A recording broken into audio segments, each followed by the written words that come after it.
So much of the coastal community of Ile-de-Jean-Charles has washed away, the government now offers to relocate residents. Scientists blame a variety of factors for the land loss, from sinking land disconnected from the Mississippi River to oil field canals.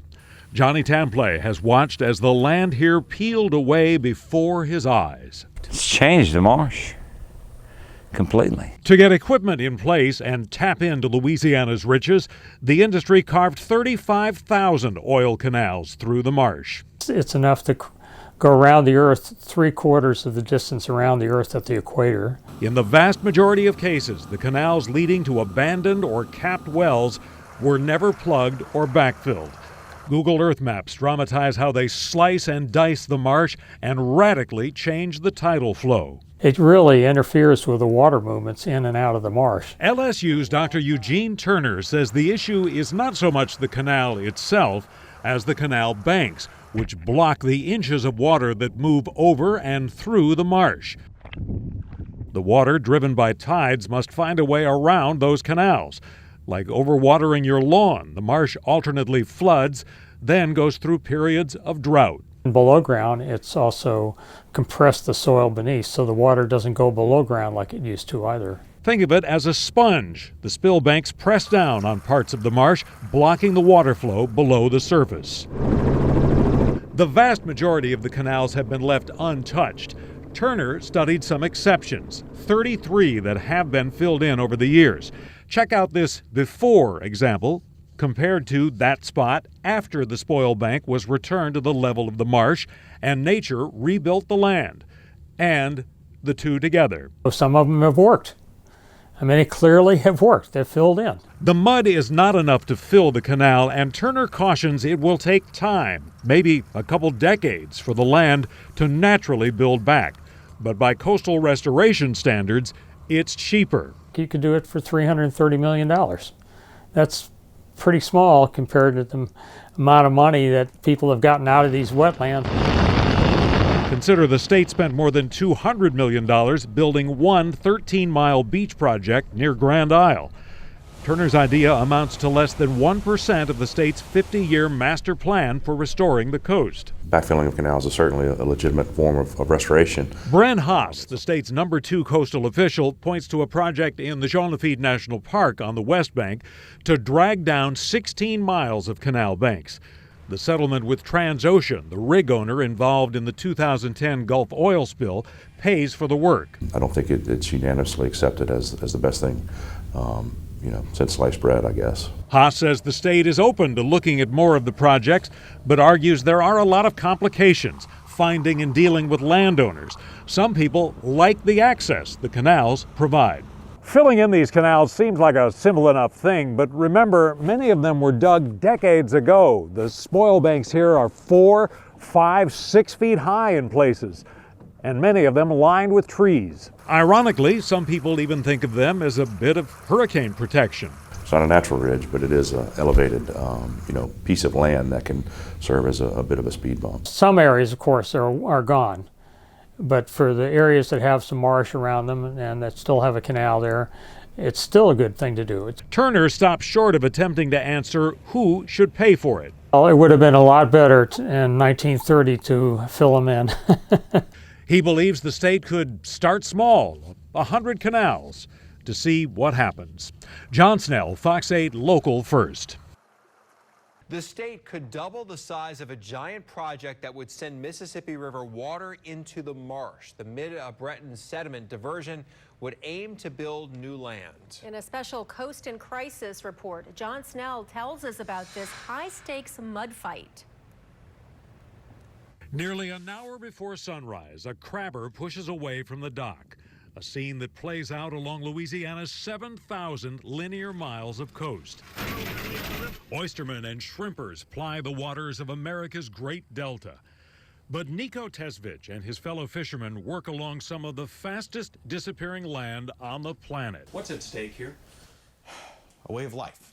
A culture, families, futures. He and many other fishermen doubt the state's solution, arguably the most elaborate environmental restoration ever attempted. Key to that effort, the plan to unleash the Mississippi River, now caged in levees, reconnect it to the delta, and build new land. The fundamental issue really facing Louisiana is a lack of sediment input. The Coastal Protection and Restoration Authority has applied for federal permits to build 2 giant diversions on each bank of the river and feed sediment into the marsh, together roughly $2 billion.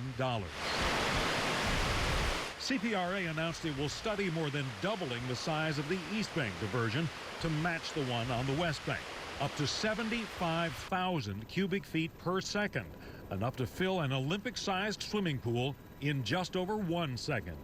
One of the great ironies of the 2010 BP oil spill in the Gulf of Mexico was the windfall it created for South Louisiana, upwards of $9 billion for various coastal projects, including paying for the largest among them. Throughout history, you have plans and no money, or you have some money and no plans and you waste it, right?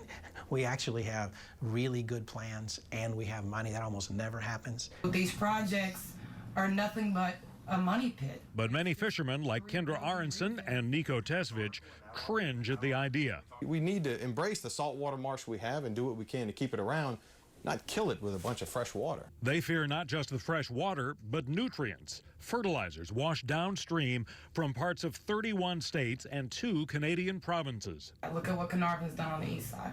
Go talk to the fishermen over there. Carnarvon's destroyed the east side. Opponents point to the existing smaller Carnarvon freshwater diversion. In 2005, Hurricane Katrina rolled up the nearby marsh and converted 1/3 of the estuary to open water. We should recognize that, and I think should expect that we're going to have more damages. I mean, we don't have a successful example. LSU's Dr. Eugene Turner is an exception among coastal scientists. The majority side with the state, but Turner points to research showing marsh grass roots get weaker when subjected to pollution from nutrients. And the larger you do this on the river, the larger the project on the river, the more things you have to have built in to take care of uncertainties. So we've never done this, so there have to be uncertainties. River levees isolated that marsh for 80 years, and CPRA Executive Director Bren Haas says that may have contributed to the weak soils. You know, when you have an event like that, extraordinary things are going to happen. Supporters say just look at satellite maps, which show the Carnarvon diversion building land today, even though it was never designed to do so. It was only supposed to change salinity. Or Wax Lake, south of Morgan City, where the Atchafalaya River spits out a brand new delta. But I think it's a little less black and white than we've never done this before. We know a lot about what the river does. We know a lot about how it can build land.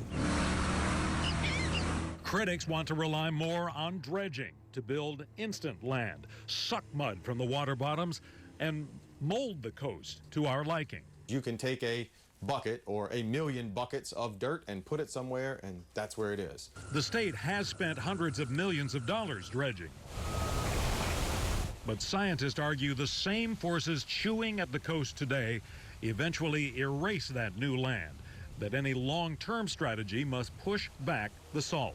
So the bigger threat, the science says, is to lose the marsh altogether, because we lose the habitat altogether, and then we don't have fisheries. Katrina drove home the stakes for everyone, as Louisiana steadily loses its islands, ridges, and swamps, natural defenses. This is a threat to 2 million people who live and work along the coast. Governor John Bel Edwards recently vowed the state will work hard to identify risk from diversions, but says the state will follow the science. But we are going to move forward because there is a sense of urgency. They're talking about opening something the size of the Mobile River into the heart of the estuary that is the barrier between the Gulf of Mexico and New Orleans. People in New Orleans better wake up. I'm absolutely convinced of the power of the river and that this will work.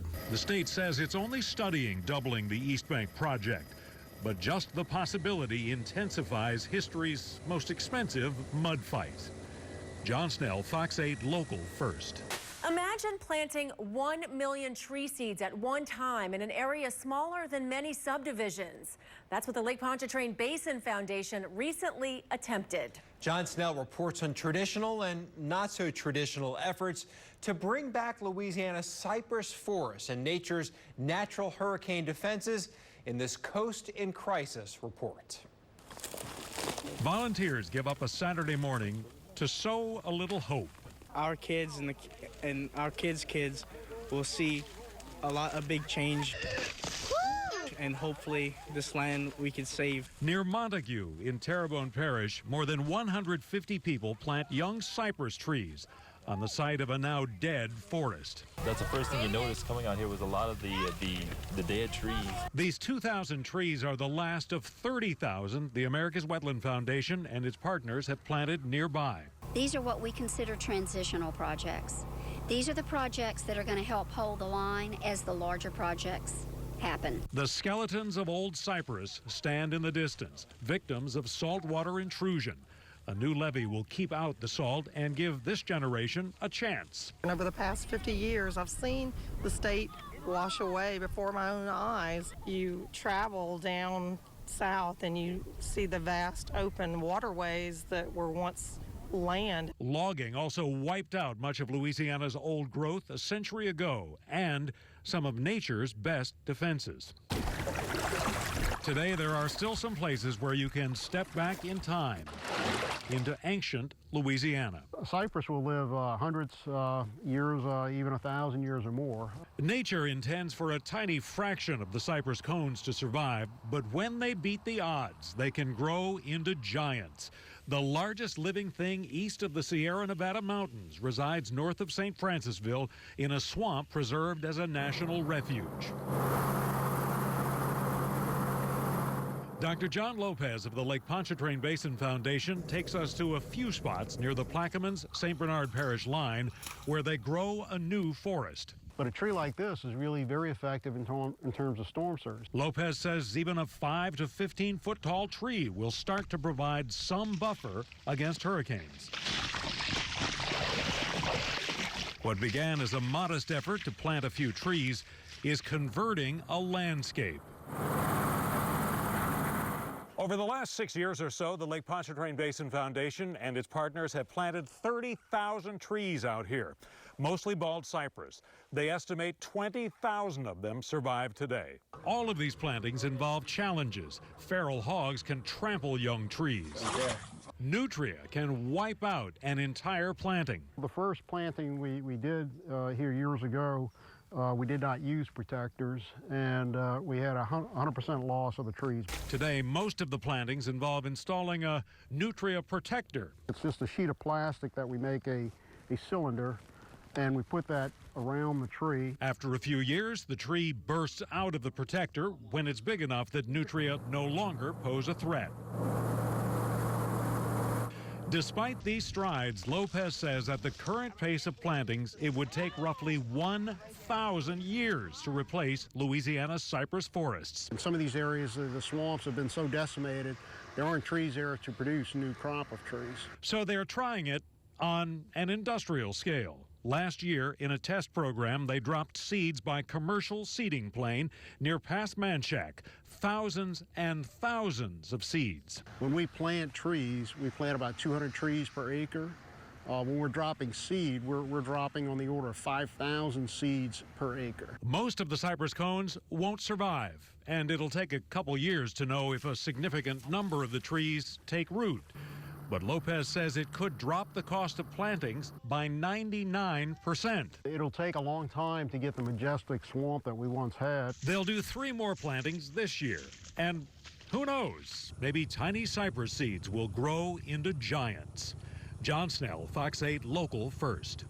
Last year, the Lake Pontchartrain Basin Foundation planted about 800,000 trees. This year, they'll plant roughly 1 million, half of them bald cypress. The high Mississippi River has been a hassle for many people, but it produces one unexpected benefit.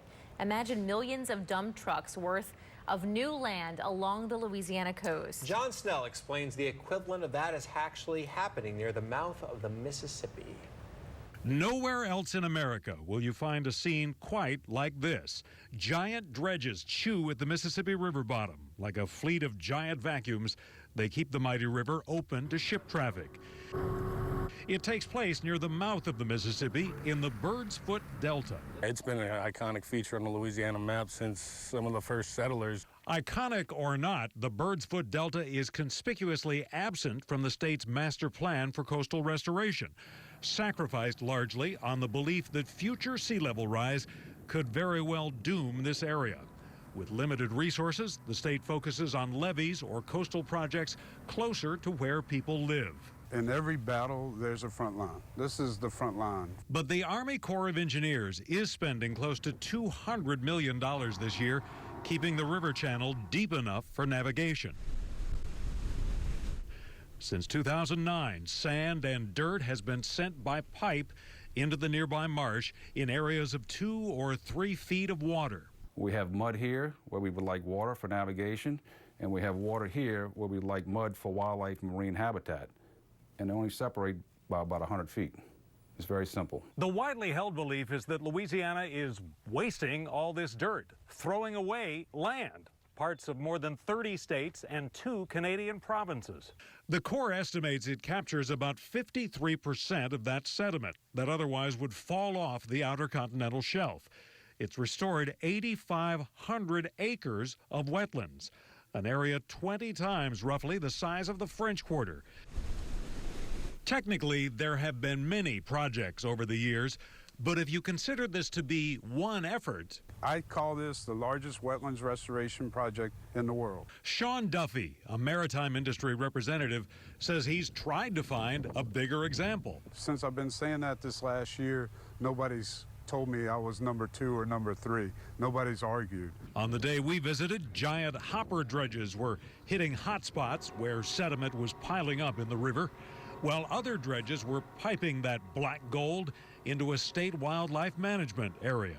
It's striking, as a matter of fact, the amount of species that have come up on this pump in 1 year.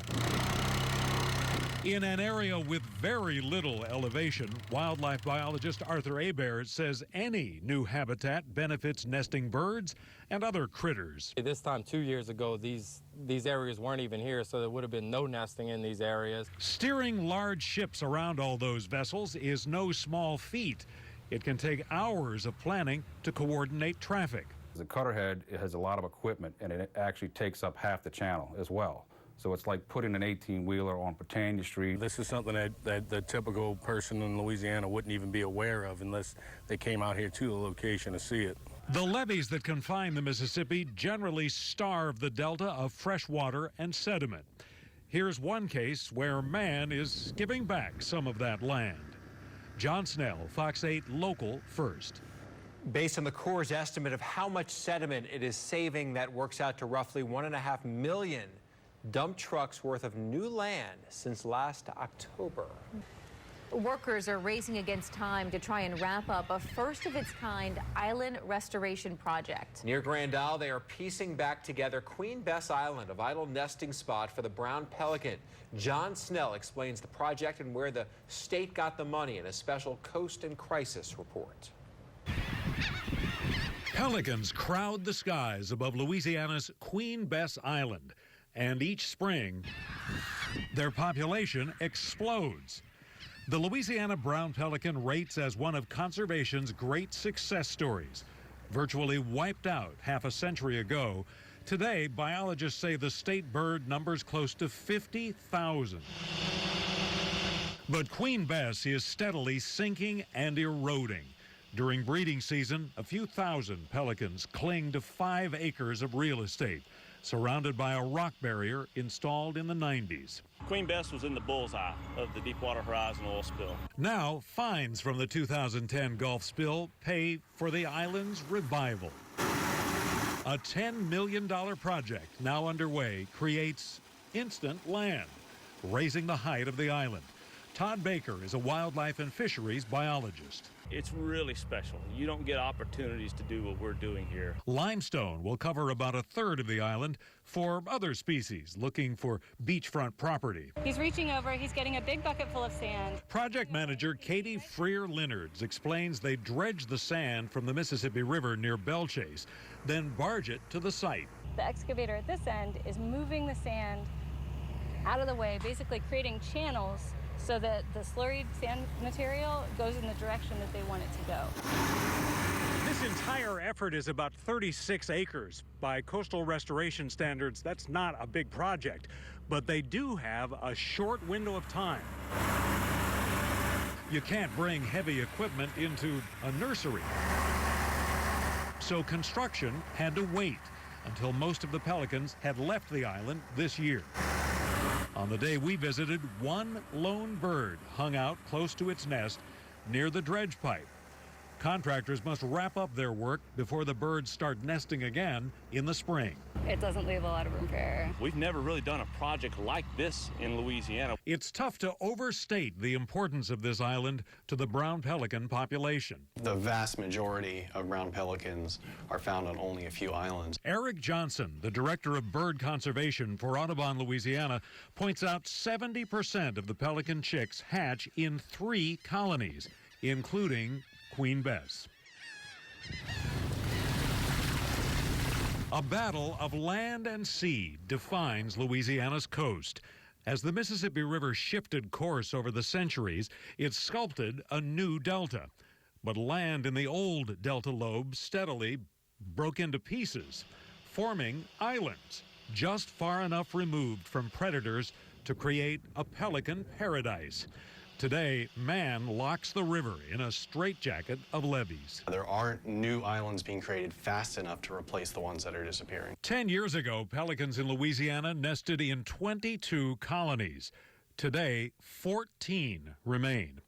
Many of the smaller ones disappeared, including 4 of the Cat Islands in Plaquemines Parish, heavily oiled in the BP spill. That means the pelicans must crowd onto a smaller set of remaining islands. This creates a lot of potential, the potential for disasters because of hurricanes, oil spills, and those sorts of things. So since 2005, their population has leveled, and that is not what we would have expected given the previous trajectory of exponential growth. By next year, Queen Bess should support more birds. If everything goes as we hope it will, the nesting population could increase out here 4 or 5-fold. One positive sign, so many of the pelicans are hanging around the island, even through all this commotion. Nothing, though, guarantees it will work. What we do know is if we do nothing, this nesting habitat is gone. John Snell, Fox 8, Local First. Pelicans stopped nesting in the 1950s following the widespread use of the pesticide DDT, which was later banned. Biologists reintroduced the birds to Louisiana in 1968. Sporting giant teeth, a cutterhead chews at the Mississippi River bottom.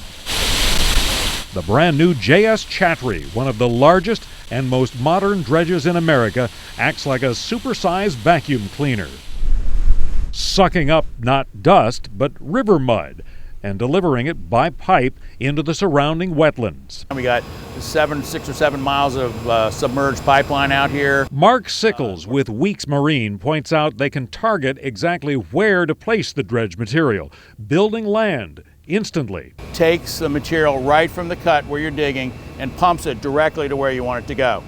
That's the most efficient way to dredge. The $60 million dredge sports 22,000 horsepower under the hood and brain power on the bridge. So this is a representation of his guidance system. It shows where he is in the channel. Shane Harris says the operator knows precisely where he is, where he's been, and how much material he's carved from the river bottom. Right now we're in the Mississippi River digging a channel, pumping marsh creation, and next job could possibly be offshore, borrowing sand from offshore to create Barrier Island. 2019 goes down in the record books. On the Mississippi and its many tributaries, the longest period of high water recorded in over a century. A high river means a muddier Mississippi, potentially clogging the channel if it's not maintained. Sean Duffy is a maritime industry representative. I call this the largest wetlands restoration project in the world. The Army Corps now manages to save about half the material dredged near the mouth of the river. In this case, the J.S. Chatry piped sediment into a state wildlife management area 2 miles from the ship. Over the last 11 years, dredges have coughed up 10,000 acres of new land. At one point this year, the Corps deployed 7 dredges near head of passes.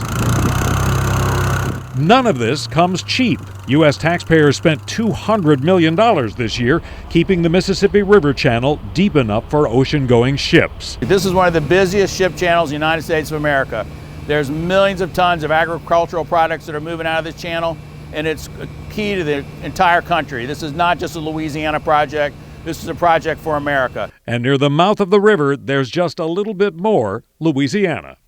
John Snell, Fox 8 Local First.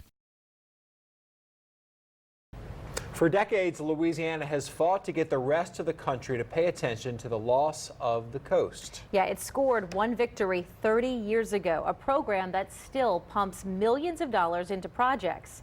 John Snell talks with the man who pushed that through Congress, former Senator John Breaux. On the Plaquemines Parish West Bank, a dredge pipe spits out new land. At a state wildlife refuge southwest of Lafayette, a first-of-its-kind shoreline project protects 3 miles of coast. Near Lafitte, crews reconstruct a ridge that had disappeared. These and a couple hundred other projects around South Louisiana drew their funding from a program that's not exactly a household name and is a mouthful: the Coastal Wetlands Planning, Protection, and Restoration Act of 1990, or the Breaux Act. From a boat launch under the I-10 west of Kenner, 75-year-old former U.S. Senator John Breaux takes a short airboat ride into the nearby marsh to look in on one of the very first of these projects. This was open water. In 1994, the Army Corps dredged mud from Lake Pontchartrain and pumped it into the LaBranche wetlands. And we'll actually move that pipeline and just spray it just like a hose, you spray it. Brad Inman, the chief of the Corps Restoration Branch, says it created nearly 500 acres of land. It actually, when it was done, and we look at that 20 years, it actually had more wetlands here than what we predicted from a landmass standpoint. And it shows you how beautiful Louisiana is and how it can be in the future. But if we don't have projects like this, some of this Louisiana is going to break off and go out into the Gulf of Mexico, and it's never coming back. Back in 1990, there was no permanent source of money, zero funding that could be counted on to address the loss of Louisiana's coast. And a hurricane comes and it goes, but I mean, wetland erosion is a silent hurricane that continues on and on and on. John Breaux found a funding source in an excise tax on fishing equipment and small engine and motorboat fuel. A fraction of a penny goes to Louisiana. But collected nationally, that now adds up to about $70 million a year. The normal way of getting money is to go through the appropriations process, go to the appropriations committee every year and get a program funded. Maybe it got funded, maybe it didn't. This bill went around the normal appropriations process to tap into a regular stream of money. But that wasn't the only issue. There was politics. The federal government and the state were always fighting over jurisdiction. For that matter, federal agencies each carried their own, often competing responsibilities. The Interior Department wanted marsh. Marine Fisheries looked out for fish habitat. Turf wars could stall projects. The solution was to put the agencies on the same committee, a federal and state task force that decides what projects to approve. So they were forced to work together. Congress passed the law with support from Democrats and Republicans, and President George H.W. Bush signed it into law. In divided Washington today, could you do this kind of a project? Maybe not. I think that, it's changed a lot. People, instead of trying to find common ground, are willing to fight each other, and politically and personally, and that's a sad state of affairs. The Breaux Act, or QIPRA as it's often called today, is no comprehensive solution. It funds small or medium-sized projects, not the massive Barrier Island restorations or larger projects the state envisions today. Planners say, though, that it taught them lessons about how to restore the coast. I look at it and I say, this is my state. I mean, this is part of Louisiana, and I'm glad we're helping to make sure that it's there for our future generations. That project in the LaBranche wetlands has outlived its expected 20-year lifespan. The task force is now looking at an even bigger project next door, funded through the Breaux Act. John Snell, Fox 8 Local First. After retiring from the Senate, Breaux became a lobbyist and works today for Squire Patton Boggs, one of the world's largest law firms.